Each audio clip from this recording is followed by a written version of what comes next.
Assalamualaikum warahmatullahi wabarakatuh. Perkenalkan, nama saya Awaludin Siahaan, kelas ERB, jurusan Ekonomi Pembangunan. Pada kesempatan kali ini, saya akan mempresentasikan hasil resume saya pada bab 1 buku Ekonomi Sumber Daya Manusia dalam Perspektif Ekonomi Pembangunan oleh Mulyadi S. Bagian pertama yaitu pengertian dan ruang lingkup ekonomi sumber daya manusia. Ekonomi sumber daya manusia adalah ilmu ekonomi yang diterapkan untuk menganalisis pembentukan dan pemanfaatan sumber daya manusia yang berkaitan dengan pembangunan ekonomi. Adapun ruang lingkup dari ekonomi sumber daya manusia adalah 1. Dinamika kependudukan, 2. Ketenaga kerjaan di Indonesia, yang ketiga yaitu struktur ketenaga kerjaan, yang keempat adalah sektor informal formal, yang kelima adalah transisi pendudukan, 6. Mobilitas penduduk, 7. Migrasi penduduk, 8. Permintaan dan penawaran tenaga kerja, 9. Yaitu perencanaan ketenaga kerjaan, 10. Adalah penduduk dan pembangunan ekonomi. Bagian B yaitu sumber daya manusia dalam konteks pembangunan nasional. Dalam konteks pembangunan nasional, pembangunan manusia yang seutuhnya, kemampuan profesional dan kematangan kepribadian saling memperkuat satu sama lain.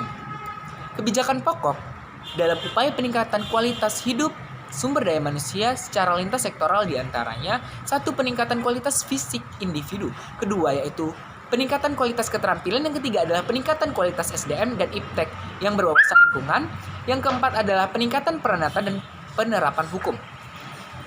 Kemudian kebijakan dalam peningkatan kualitas hidup tercermin dalam 1. Bidang pendidikan, 2. Bidang kesehatan, 3. Bidang pengentasan kemiskinan, 4. Bidang kependudukan. Secara umum, peningkatan kualitas hidup sumber daya manusia tercermin dalam peningkatan produktivitas tenaga kerja yang dilakukan melalui peningkatan kemampuan atau keterampilan, disiplin, etos kerja produktif, sikap kreatif dan inovatif, dan membina lingkungan hidup, lingkungan kerja yang sehat untuk memacu prestasi. Memasuki bagian selanjutnya yaitu bagian C, teori-teori ekonomi sumber daya manusia. 1. Teori klasik yang disampaikan oleh Adam Smith.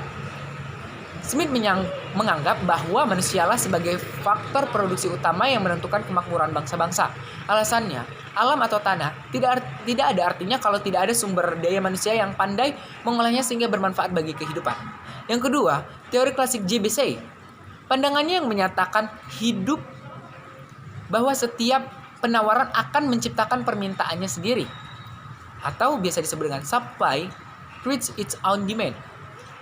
Pendapat C ini disebut juga dengan hukum C atau Say's Law. Yang ketiga yaitu teori Malthus. Menurut Malthus, manusia berkembang jauh lebih cepat dibandingkan dengan produksi hasil-hasil pertanian untuk memenuhi kebutuhan manusia. Yang kelima yaitu teori Harold Domar. Menurut teori ini, investasi tidak hanya menciptakan permintaan, tetapi juga memperbesar kapasitas produksi. Kapasitas produksi yang membesar membutuhkan permintaan yang lebih besar pula agar produksi tidak menurun. Yang keenam yaitu teori Coyle Hoover. Coyle Hoover tidak melihat penduduk semata sebagai input dalam proses produksi, tetapi dan terutama sebagai konsumen hasil produksi.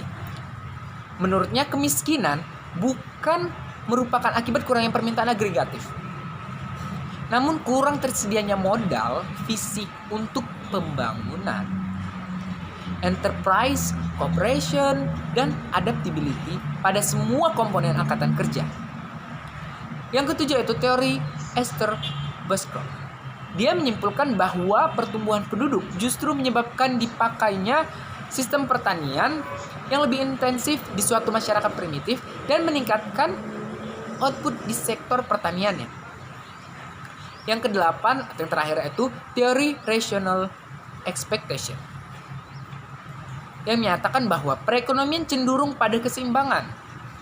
Karena perekonomian dianggap sudah dalam posisi keseimbangan, berarti tidak ada lagi gunanya kebijakan stabilitas.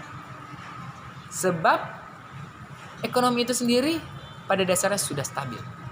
Demikianlah presentasi dari hasil resume pada bab 1 yang telah saya lakukan. Demikian, wassalamualaikum warahmatullahi wabarakatuh.